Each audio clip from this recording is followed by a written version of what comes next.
यार चौधरी इसमें पानी मारो थोड़ा सा, ऐसा बोर्ड है।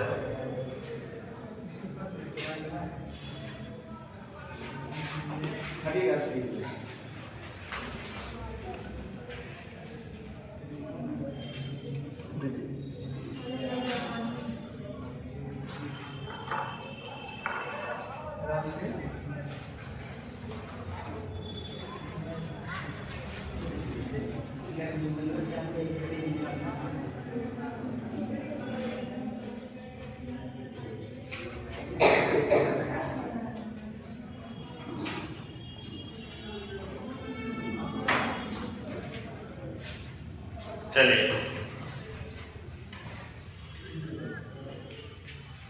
चलो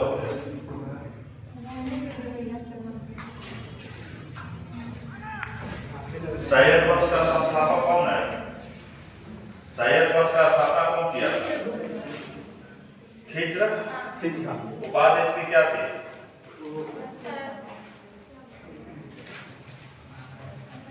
रैयत आला।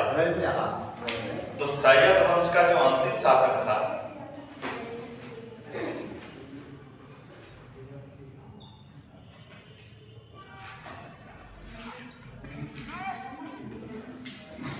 अंतिम शासक कौन है? अलाउद्दीन आलम शाह।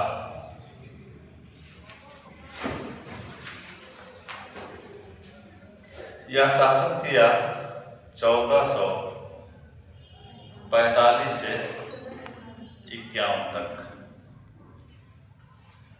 और इसी को रिप्लेस करके बहलोल खान लोदी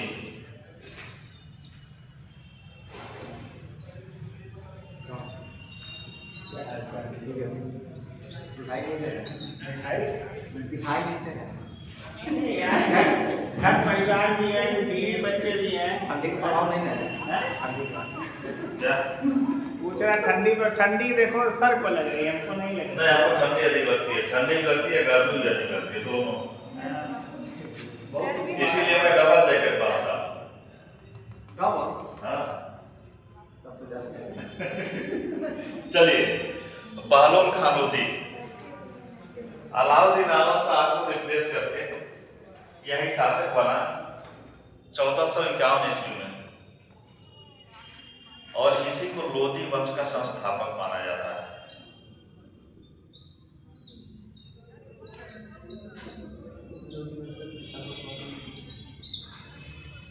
लोदी वंश का संस्थापक।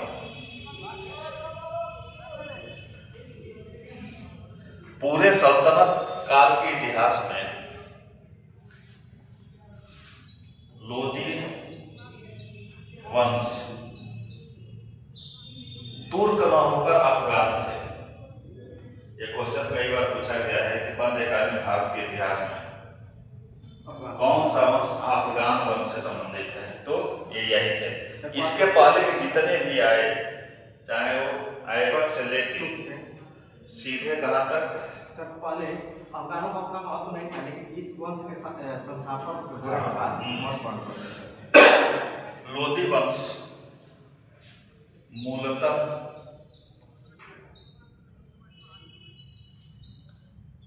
अफगानिस्तान के थे।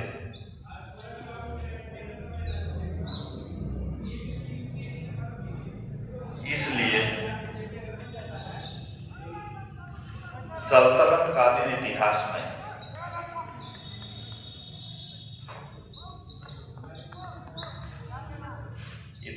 में यह वंश तुर्क न होकर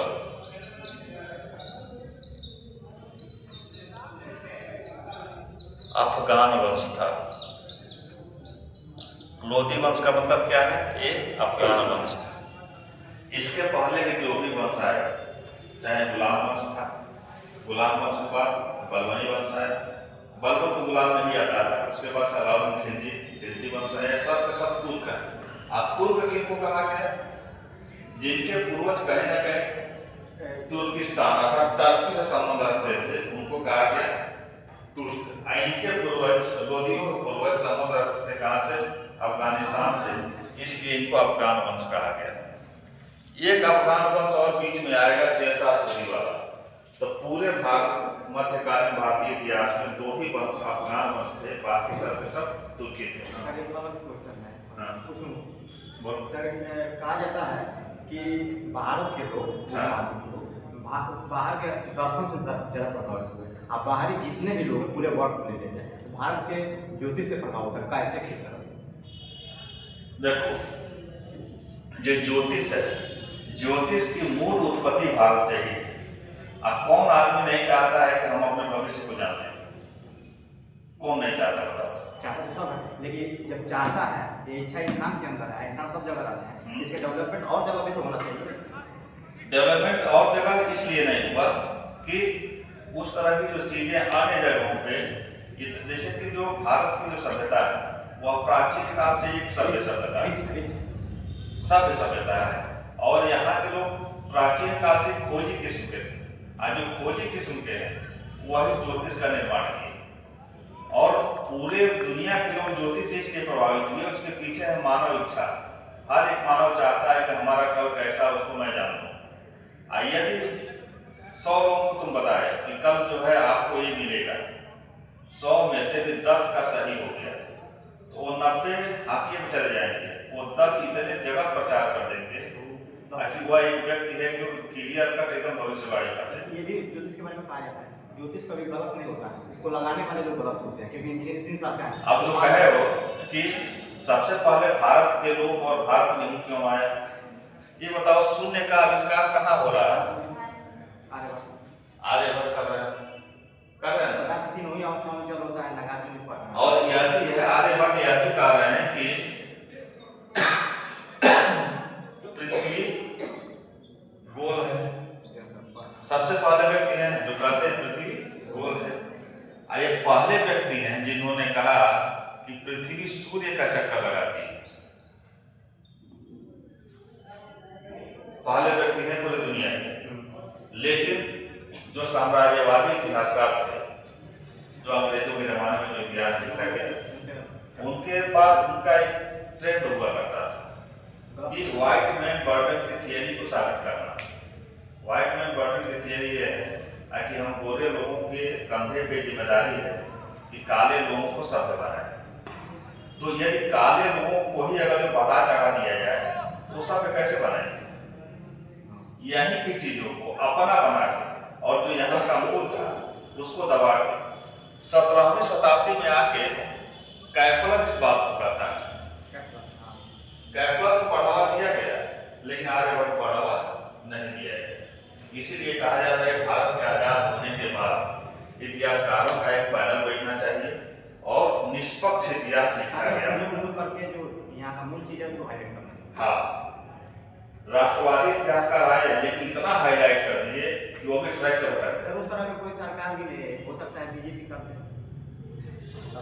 कभी तो रही। करना भी चाहिए। चलिए, चलो भटकेंगे तो खत्म नहीं होगा। अभी कोऑर्डिनेटर सरकार आए कि बहुत कम पीरियड बचा हुआ। तो हम ये कह रहे थे कि पूरे मध्यकालीन भारत के इतिहास में जितने शासक, जितने वंश शासन करेंगे वो सब तुर्की से तुर्क है। लेकिन बस 2 वंश ऐसे हैं, एक लोदी वंश और दूसरा कौन है? सूर वंश, शेरशाह सूरी वाला। यही दोनों अफगान है। इस वंश का संस्थापक बहलोल खान लोदी है, और किसको रिप्लेस किया? अलाउद्दीन आलम शाह को हटा के दिल्ली सल्तनत का शासक बन गया। अफगानों में एक विशेषता थी। विशेषता यह है कि ये राजत्व इनका समानता पर आधारित था। लेकिन अब क्या है, लगता तो नहीं है बस। नहीं, अफगानों की जो राजत्व की विशेषता थी, जो हम लोग राजत्व बलबन का पढ़ रहे थे ना, तो उसका क्या था कि फारसी परंपरा से प्रभावित था। और राजत्व जो अफगानों का राजत्व था वो भाईचारा पर आधारित था। अर्थात सुल्तान और आम अमीर, उसमें जो कोई बहुत फर्क नहीं हुआ करता था। लेकिन इस सिद्धांत को का अनुपालन करने वाला मात्र एक सुल्तान हुआ, वो था आपका बहलोल लोदी।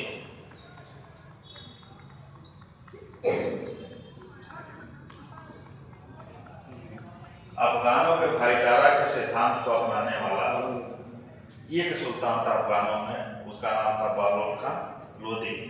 और ये अपने अमीरों को मसनद ए आली कहता था, मसनद ए आली कह के संबोधित करता है। मसनद ए आली का मतलब ये है कि जो आप हैं वही मैं हूँ, हम में से कोई फर्क नहीं है। यही कारण है कि बहलोल लोदी कभी भी सिंहासन पर नहीं बैठा। ये पूछा गया है कि सल्तनत काल के इतिहास में कौन सा शासक था जो कभी अमीरों के बीच सिंहासन पर नहीं बैठता था, सिंहासन पर नहीं बैठता था, तो कहाँ बैठता था? उनके साथ कालीन पे बैठता था। अपने अमीरों के बीच में कालीन पे बैठता था, न कि अपने ऊंचे सिंहासन पे।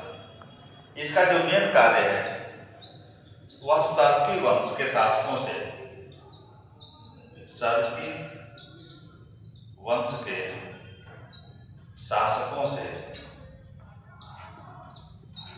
जौनपुर को जीत लिया।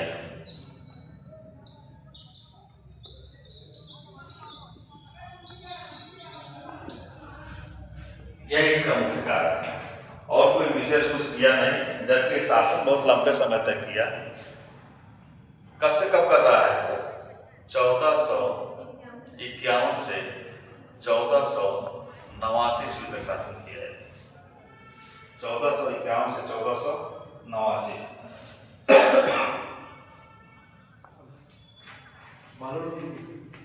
इसका एक काम और था कि यह बहलोली नामक सिक्का चलाया। एक सिक्का चलाया जिसका नाम था बहलोली। बहलोल लोदी, हाँ, बहलोली नाम से सिक्का जारी किया।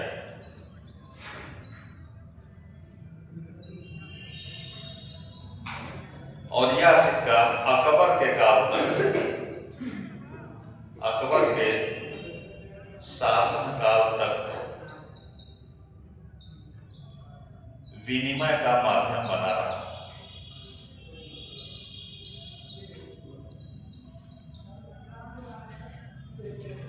जौनपुर को सर्की शासकों से छीनने वाला बहलोल लोदी, और दूसरा काम किया आर्थिक क्षेत्र में कि बहलोली नामक एक सिक्का चलाया जो अकबर के शासन काल में चलता रहा। क्वेश्चन बन सकता है कि कोई किस शासन का सिक्का था जो अकबर के समय में बना है, बन गया? हाँ, ये क्वेश्चन बना हुआ, लेकिन पीसीएस में बना है। बहलोली नामक सिक्का चलाया, और ये सिक्का जो तांबे का था, बहलोली नामक तांबे का सिक्का जारी किया जो अकबर के शासन काल तक चलता रहा। 1489 में इसकी मृत्यु हो गई। इसकी मृत्यु के बाद इसका जो पुत्र था वो शासक बना। ये हो गया। 1489 में इसकी मृत्यु हुई। इसकी मृत्यु के बाद इसका पुत्र सिकंदर शाह लोदी, सिकंदर शाह लोदी शासक बना।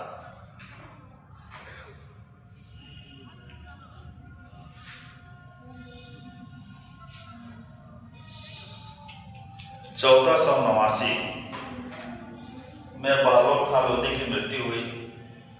1489। विद्रोह वगैरह नहीं होता? विद्रोह वगैरह पढ़ने में नहीं देखा जाता है।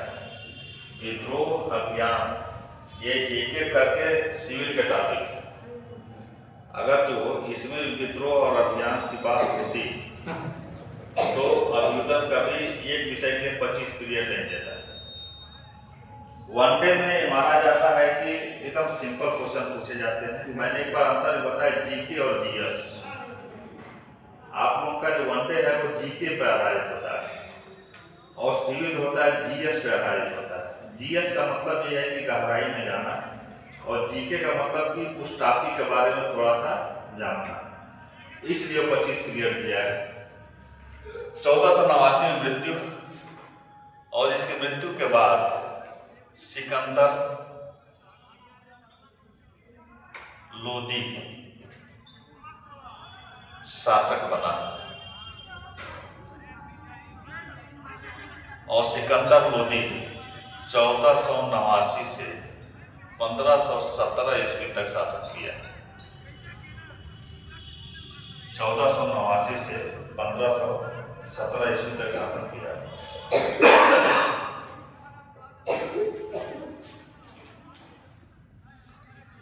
इसके द्वारा बहलोल लोदी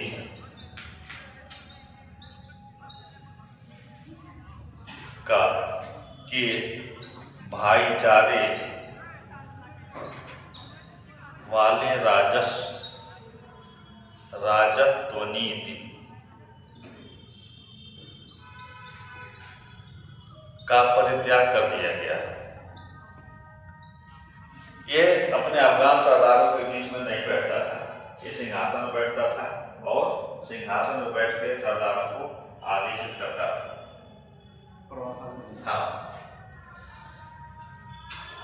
राजपूतों पर नियंत्रण स्थापित करने के लिए, ये बहुत इंपॉर्टेंट क्वेश्चन है इससे, राजपूतों पर नियंत्रण स्थापित करने के लिए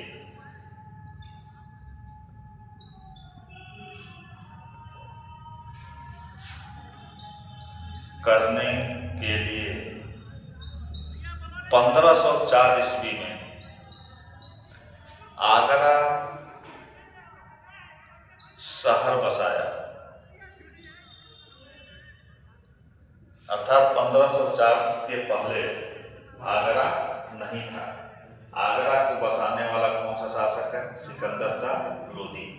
और क्यों बसाया? क्योंकि राजपूतों पे कंट्रोल करने के लिए, राजस्थान की सीमा पे आगरा शहर बसाया।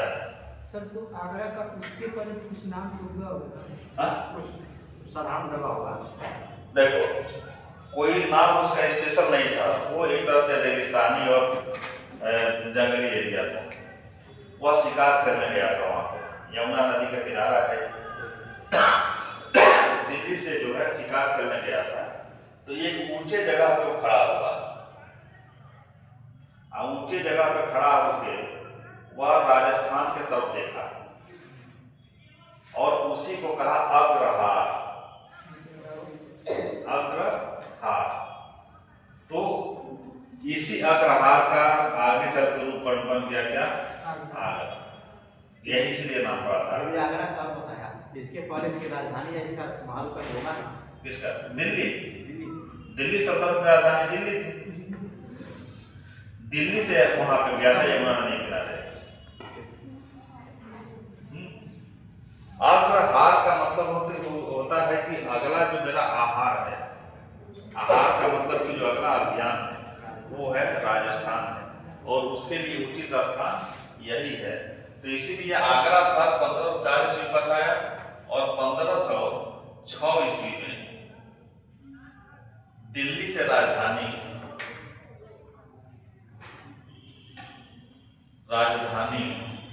को आगरा ला दिया। इसके पहले कंटिन्यू राजधानी कहाँ हुआ करती थी? दिल्ली।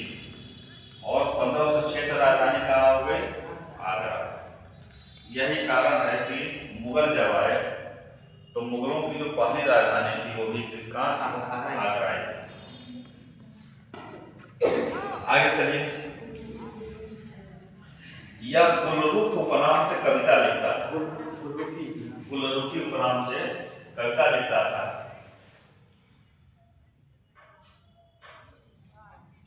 गुलरुखी उपनाम से कविता लिखता था।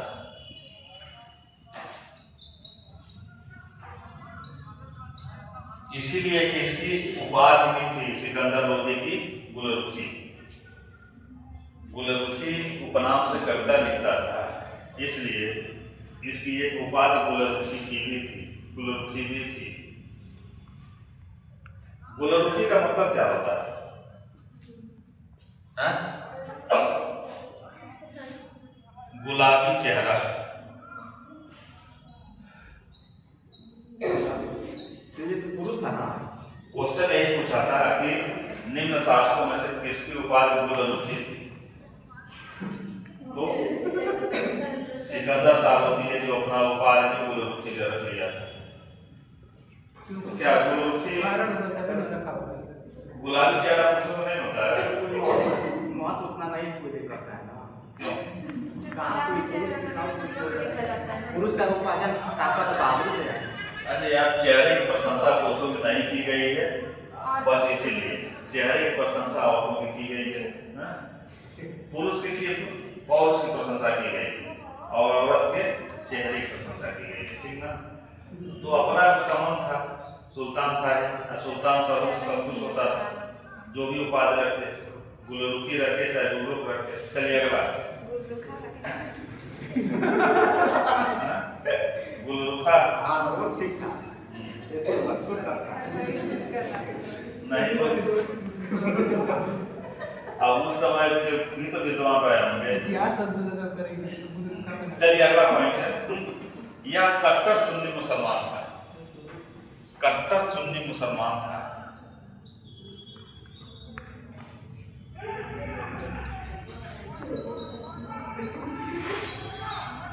और जब कट्टर सुन्नी मुसलमान था तो क्या किया था?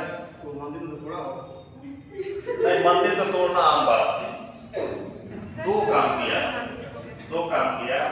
एक क्या है कि ताजिया निकालने को प्रतिबंध लगा दिया। सर सुन्नी मुसलमान क्या होता है? हाँ? सुन्नी ये वैरायटी है, जैसे कि शिया और सुन्नी दो वैरायटी है। ताजिया निकालने पर प्रतिबंध लगा दिया,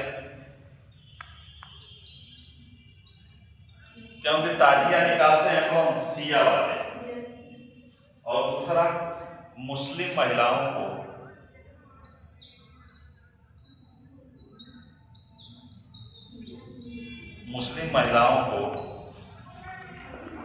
पीरों एवं संतों के मजार पर जाने पर प्रतिबंध लगा दिया कि पीर और संत के मजार में मुस्लिम महिलाएं नहीं जाएंगी। ये सारे क्वेश्चन पूछे जा चुके हैं। सर पीरो का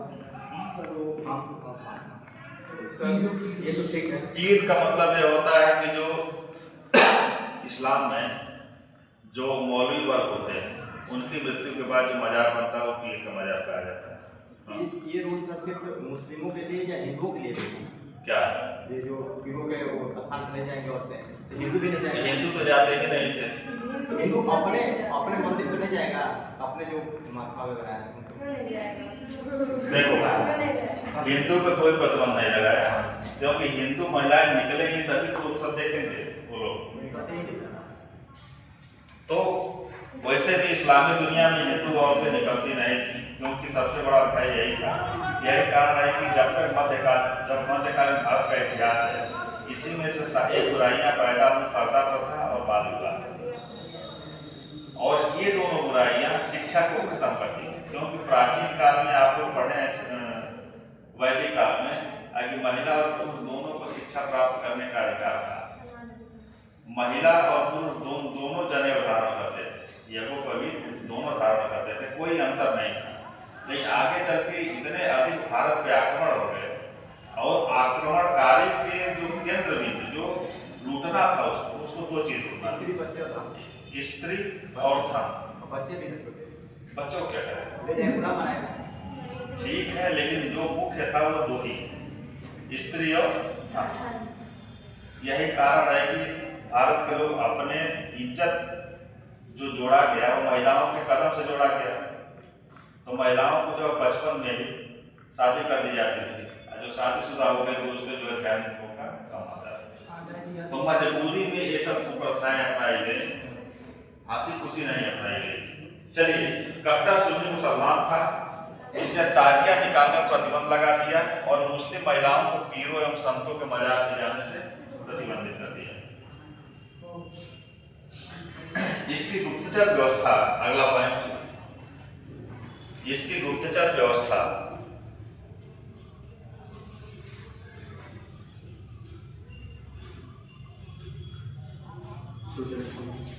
गुप्तचर व्यवस्था इतनी सुदृढ़ थी कि लोग कहते थे, इसकी गुप्तचर व्यवस्था इतनी सुदृढ़ थी कि लोग कहते थे कि सुल्तान को सूचना भूतों और प्रेतों के माध्यम से मिलती। तो क्वेश्चन ये पूछा था कि सबसे उच्च कोटि की गुप्तचर व्यवस्था किसकी थी? तो सिकंदर शाह। सर ये क्वेश्चन आया था, बलबन था ऑप्शन में, तो मैं बलबन पे लगा दिया, बलबन पे लगा दिया। नहीं, बलबन भी ये गुप्तचर व्यवस्था अच्छी थी, लेकिन जो इसके इतना अच्छे नहीं थे। इसके बारे में कहावत था, अगर सुल्तान को सूचना भूतों प्रेतों से मिलती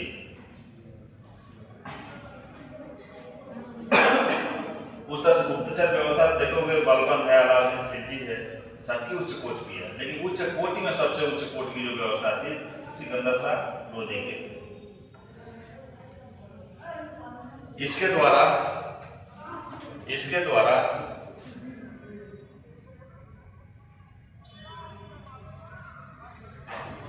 अनाज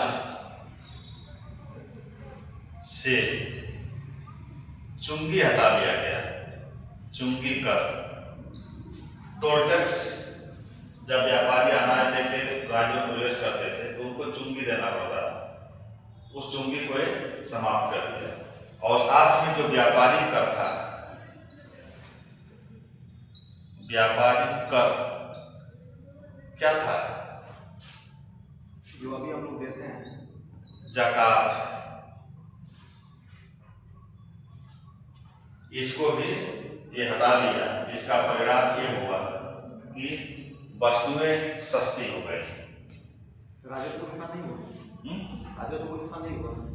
राजस्व को थोड़ा सा नुकसान हुआ तो अन्य जगह से उसको सरकार है ना, अन्य जगह से प्रतिपूर्ति कर लिया, लेकिन वस्तुएं सस्ती हो गई। तो एक तरह से बाजार व्यवस्था के माध्यम से वस्तुओं को सस्ती किया था कौन? अलाउद्दीन खिलजी। और एक स्मार्ट तरीके से वस्तुओं को सस्ता करने वाला जो सुल्तान था वह था सिकंदर खान लोदी। इससे वाणिज्य व्यापार में बढ़ावा मिला।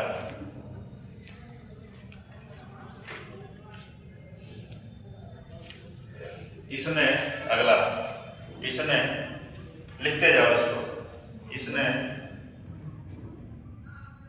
संस्कृत के में लिखे गए आयुर्वेद को, संस्कृत में लिखे गए आयुर्वेद को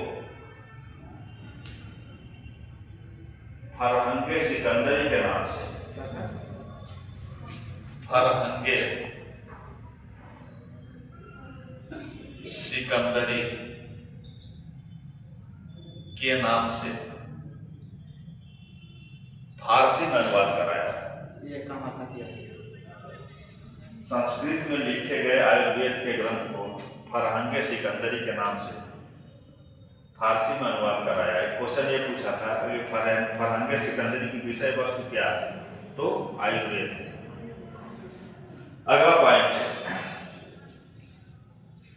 इसके द्वारा, अगला पॉइंट है, इसके द्वारा लज्जत ये सिकंदरी, लज्जत ये सिकंदरी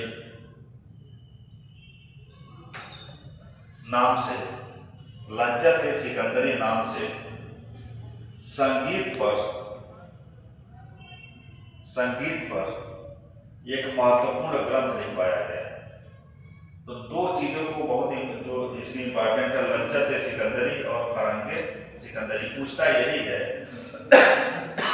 फरहंगे सिकंदरी का विषय वस्तु क्या है? तो आयुर्वेद। और लज्जत सिकंदरी का विषय वस्तु क्या है? संगीत से। संगीत। तब तो संगीत जो संस्कृत में लिखे गए हैं उसका उससे लिया हो। हाँ, कुछ वहां से भी लिया, लेकिन यह फारसी में लिखवाया। चलिए, स्थापक थे। हाँ, क्या कर?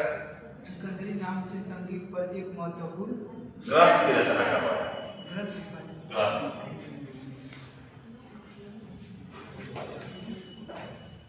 स्थापत्य, सिकंदर लोदी द्वारा निर्मित स्थापत्य,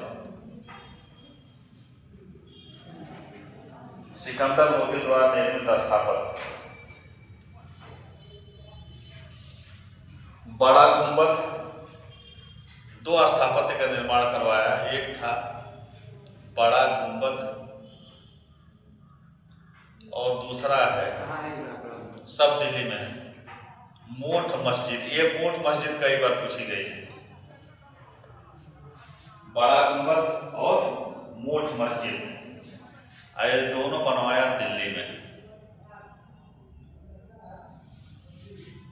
मोठ मस्जिद और बड़ा गुंबद 1517 ईस्वी में, 1517 ईस्वी में सिकंदर लोदी की मृत्यु हो गई। 1517 ईस्वी में सिकंदर लोदी की मृत्यु हो गई। इसकी मृत्यु के पश्चात इसका पुत्र इब्राहिम खान लोदी शासक बना। 1517 सिकंदर लोदी की मृत्यु, और जब ये मरा तो 1517 ईस्वी में इसका पुत्र, सिकंदर लोदी का पुत्र इब्राहिम लोदी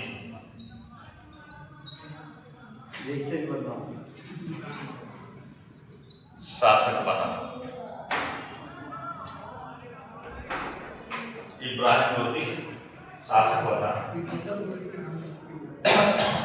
जो 1517 से 1526 ईस्वी तक शासन किया। 1526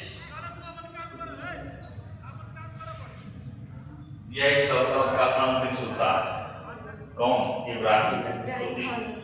इसके बाद से कौन सा वंश आ जाएगा? मुगल।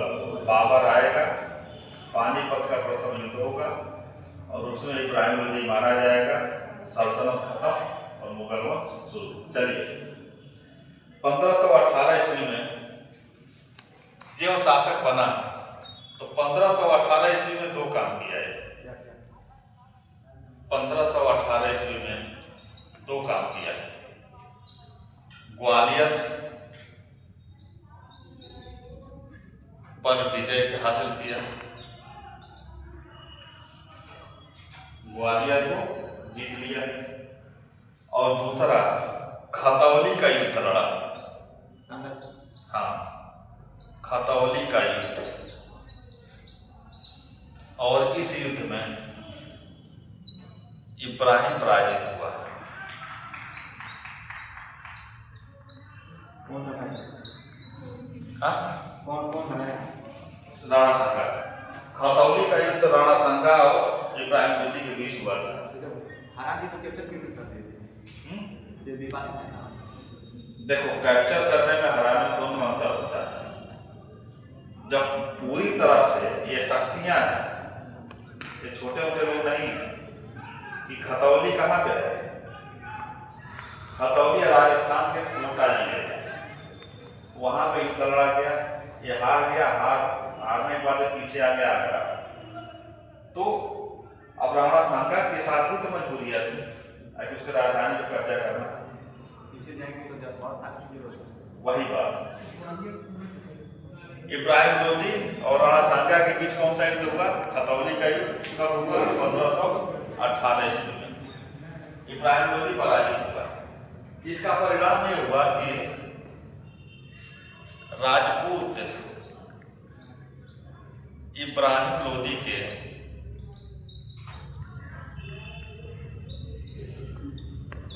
विरोधी हो गए। इसके पहले अफगानों को राजपूत साथ दे रहे थे, लेकिन जब राजपूतों से डायरेक्ट टक्कर लिया कि ग्वालियर अभियान किया, ग्वालियर को अपने साम्राज्य में मिलाया और यहाँ खतौली का युद्ध हुआ। हाँ, लेकिन राजपूत वंशी वहां पे शासन कर रहा था। परिणाम ये हुआ, राजपूत इब्राहिम लोदी के विरोधी हो गए। अफगानों पर, अफगान अमीरों पर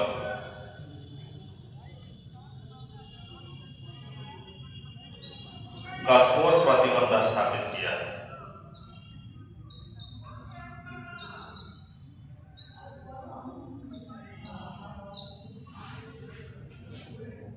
वह अफगान जो भाईचारा के सिद्धांत पे चलने वाली जाति थी, उनके ऊपर एक कठोर प्रतिबंध लगाया।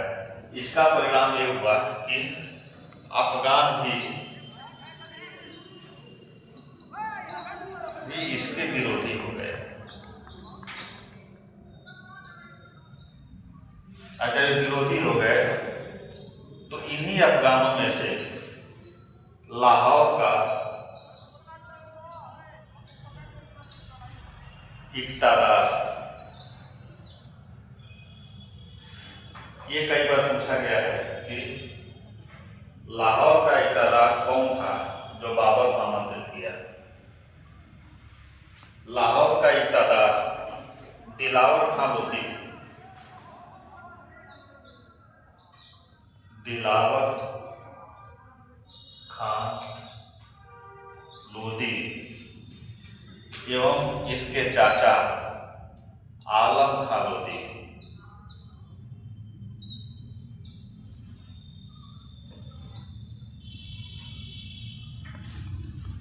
लाहौर का इक़्तिदार दिलावर खां लोधी और इसके चाचा आलम खां लोधी दोनों ने बाबर को भारत पे आक्रमण करने के लिए आमंत्रित किया। दोनों ने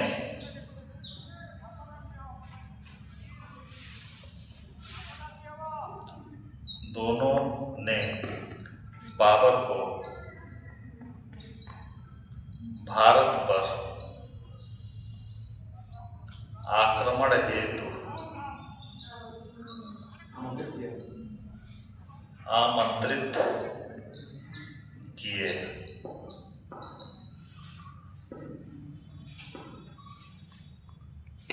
बाबर चल दिया भारत को जीतने के लिए। परिणाम स्वरूप पानीपत का प्रथम युद्ध हुआ। इसको हटाए। पूछता है बाबर बहुत छोटी करती थी, क्या वो ये कंफर्म था क्या कि वो हरा ही देता? इतना विश्वास था, कोई सोच सकता था क्या कि वो हरा देता? ये बताओ कि सचिन तेंदुलकर क्रिकेट की दुनिया के भगवान, क्या ये क्लियर कट है क्या कि जब भी वो टीम में रहे तब भारत जीता ही जीता? लेकिन संभावना लोगों की क्या होती है कि अगर जो सचिन रहेंगे तो भारत जीत जाएगा, भले ना जीते, लेकिन मन में रहता है कि सचिन रहेंगे तो जीत जाएगा। तो उसकी प्रतिभा को देखते तो इसके टैलेंट को देखते हुए इन लोगों को ये था कि बचपन से ही संघर्ष कर रहा है और साम्राज्य छिन गया। उसके बाद अफगानिस्तान में आके काबुल में अपना साम्राज्य स्थापित कर लिया। एक कुशल सेना नायक, यदि वो आएगा तो इसको हरा देगा, तो संभावना थी। चलिए, आमंत्रित किए। परिणाम स्वरूप 21 अप्रैल 1526 ईस्वी में परिणाम स्वरूप 21 अप्रैल 1526 21 अप्रैल 1526 ईस्वी पानीपत का प्रथम युद्ध लड़ा गया। पानीपत का प्रथम युद्ध लड़ा गया 21 अप्रैल 1526 ईस्वी में। एक तरफ है बाबर और दूसरे तरफ है इब्राहिम लोदी। बाबर और इब्राहिम लोदी। बाबर विजयी हुआ, इब्राहिम लोदी लड़ते हुए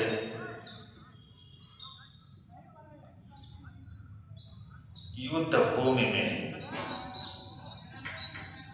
मारा गया। लड़ते हुए वीर गति को प्राप्त हो गया। मध्यकालीन, ये जो क्वेश्चन पूछा है इसके बाद देखो, मध्यकालीन भारत,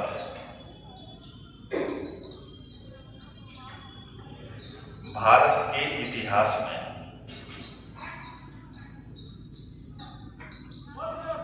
मध्यकालीन भारत के इतिहास में इब्राहिम लोदी प्रथम शासक है।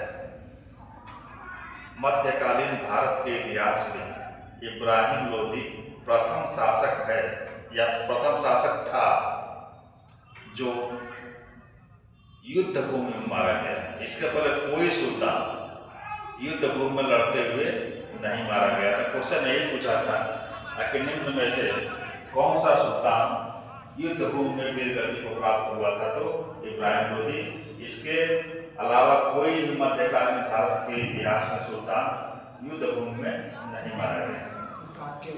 मध्यकालीन भारत के इतिहास में इब्राहिम लोदी प्रथम सुल्तान था जो लड़ते हुए युद्ध भूमि में मारा गया।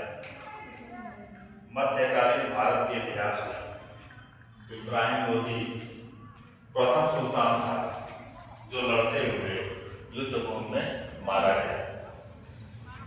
इसकी वीरता से प्रभावित होकर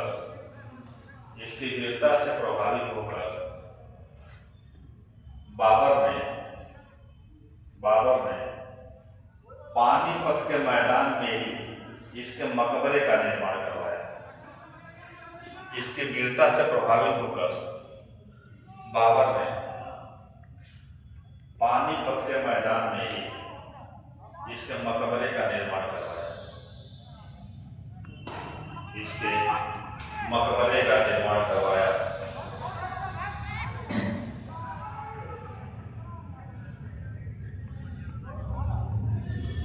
पानीपत के युद्ध का परिणाम, अगला पॉइंट, पानीपत के युद्ध का परिणाम।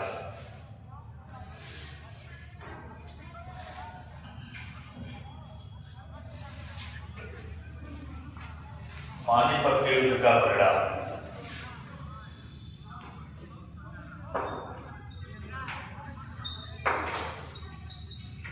इब्राहिम लोदी की मृत्यु पहला, और दूसरा भारत में मुगल वंश की स्थापना।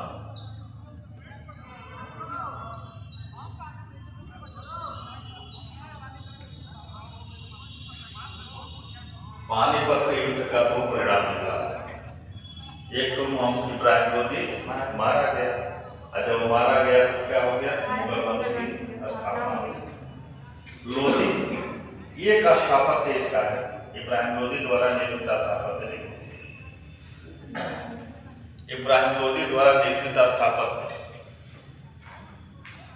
एक लोदी मस्जिद,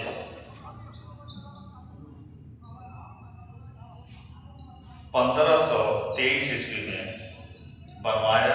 कहाँ पे, अयोध्या में। टाइम तो इसको मिला था, टाइम तो इसको अच्छा खासा मिला, अच्छा खासा मिला, लेकिन जो है संघर्ष करता रहा ना, राजपूतों का दबाव बहुत अधिक बढ़ गया था, तो इसलिए बहुत अधिक स्थापत्य निर्माण पर ध्यान नहीं दे पाया। अयोध्या में एक स्थापत्य का निर्माण करवाया, लोदी मस्जिद। इस तरह से सल्तनत हो गया समाप्त। और सल्तनत कालीन प्रमुख विभाग